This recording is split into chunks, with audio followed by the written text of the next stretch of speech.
ಮಸ್ಕಿ ಭಾರತೀಯ ಜನತಾ ಪಾರ್ಟಿ ಕಾರ್ಯಾಲಯದಲ್ಲಿ ವಿಬಿಜಿ ರಾಮ್ಜಿ ಯೋಜನೆಯ ಬಗ್ಗೆ ಅಪಪ್ರಚಾರ ಮಾಡುತ್ತಿರುವ ಕಾಂಗ್ರೆಸ್ ಸರ್ಕಾರದ ವಿರುದ್ಧ ಬಿಜೆಪಿ ಮಸ್ಕಿ ಮಂಡಲ ವತಿಯಿಂದ ಜನಜಾಗೃತಿ ಕಾರ್ಯಾಗಾರ.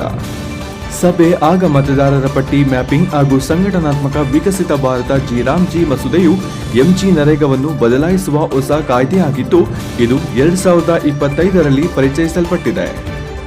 ಇದು ಗ್ರಾಮೀಣ ಉದ್ಯೋಗವನ್ನು 125 ದಿನಗಳಿಗೆ ಹೆಚ್ಚಿಸಿ ವಿಕಸಿತ ಭಾರತ 2047 ಗುರಿಗೆ ಸಂಯೋಜಿಸುತ್ತದೆ.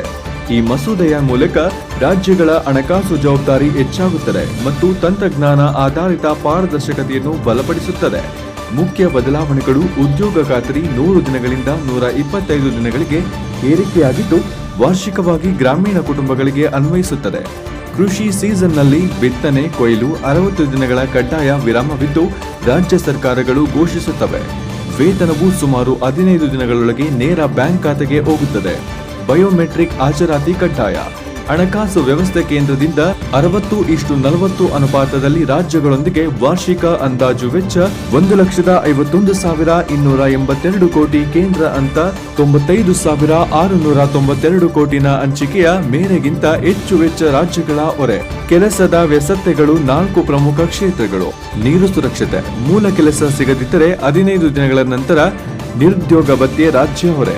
ಕೇಂದ್ರ ಸರ್ಕಾರಕ್ಕೆ ತಪ್ಪುಗಳಿಗೆ ತಡೆಯುವ ಅಧಿಕಾರ. ಇದೇ ಸಂದರ್ಭದಲ್ಲಿ ಜನಪ್ರಿಯ ನಾಯಕರು ಮಾಜಿ ಶಾಸಕರಾದ ಶ್ರೀ ಪ್ರತಾಪ್ ಗೌಡ ಪಾಟೀಲ್, ಬಿಜೆಪಿ ಮಂಡಲ ಅಧ್ಯಕ್ಷರಾದ ಶರಣಬಸವ ಸೊಪ್ಪಿನಮಠ, ಜಿಲ್ಲಾ ಪ್ರಧಾನ ಕಾರ್ಯದರ್ಶಿಗಳಾದ ಸಂತೋಷ್ ರಾಜಗುರು, ಕಾರ್ಯದರ್ಶಿಗಳಾದ ಶಾರದಾ ರಾಥೋಡ್, ಪಕ್ಷದ ಹಿರಿಯ ಮುಖಂಡರಾದ ಮಲ್ಲಪ್ಪ ಚಿತ್ತಾಪುರ, ಬಸವಂತರಾಯ ಕುರಿ, ಸರ್ಮಸ್ಕಿ, ಪುರಸಭೆ ಅಧ್ಯಕ್ಷರಾದ ಸುರೇಶ್ ಅರಸೂರು, ಶರಣಬಸವ ವಕೀಲ, ಉಮಾಲೂಟಿ, ಯಲ್ಲೋಜಿರಾವ್ ಕೋರೇಕರ್, ಡಾಕ್ಟರ್ BH ದಿವಟೀರ್, ಬಸವರಾಜ್ ಸ್ವಾಮಿ, ಅಸ್ಮಕಲ್, ಪ್ರಸನ್ನ ಪಾಟೀಲ್, ಮಂಡಲ ಪ್ರಧಾನ ಕಾರ್ಯದರ್ಶಿಗಳಾದ ಬಸವರಾಜ್ ಗುಡಿಹಾಳ್, ರಮೇಶ್ ಉಡ್ಬಾಳ್, ಮಾಜಿ ಜಿಲ್ಲಾ ಪಂಚಾಯಿತಿ ಸದಸ್ಯರಾದ ದುರ್ಗಪ್ಪ ಗುಡಗುಲ್ದಿನ್ನಿ, ಮಲ್ಲಿಕಾರ್ಜುನ್ ಯಾದವ್, ಮೌನೇಶ್ ನಾಯಕ್, ವಿವಿಧ ಮೋರ್ಚಾಗಳ ಅಧ್ಯಕ್ಷರಾದ ಅಮರೇಶ್ ಗುರಿಕಾರ್, ಗೌಡನಭಾವಿ, ವೆಂಕಣ್ಣ ಸಾವುಕಾರ್, ಗುಂಡ ರಮೇಶ್ ನಾಯಕ್, ತೀರ್ಥಭಾವಿ, ಪಕ್ಷದ ಪದಾಧಿಕಾರಿಗಳು ಹಾಗೂ ಗ್ರಾಮ ಪಂಚಾಯಿತಿ ಅಧ್ಯಕ್ಷರು, ಗ್ರಾಮ ಪಂಚಾಯಿತಿ ಉಪಾಧ್ಯಕ್ಷರು, ಸದಸ್ಯರು, ಪ್ರಮುಖ ಮುಖಂಡರು, ಕಾರ್ಯಕರ್ತರು ಜಾಗೃತಿ ಸಮಾವೇಶದಲ್ಲಿ ಭಾಗಿಯಾಗಿದ್ದರು.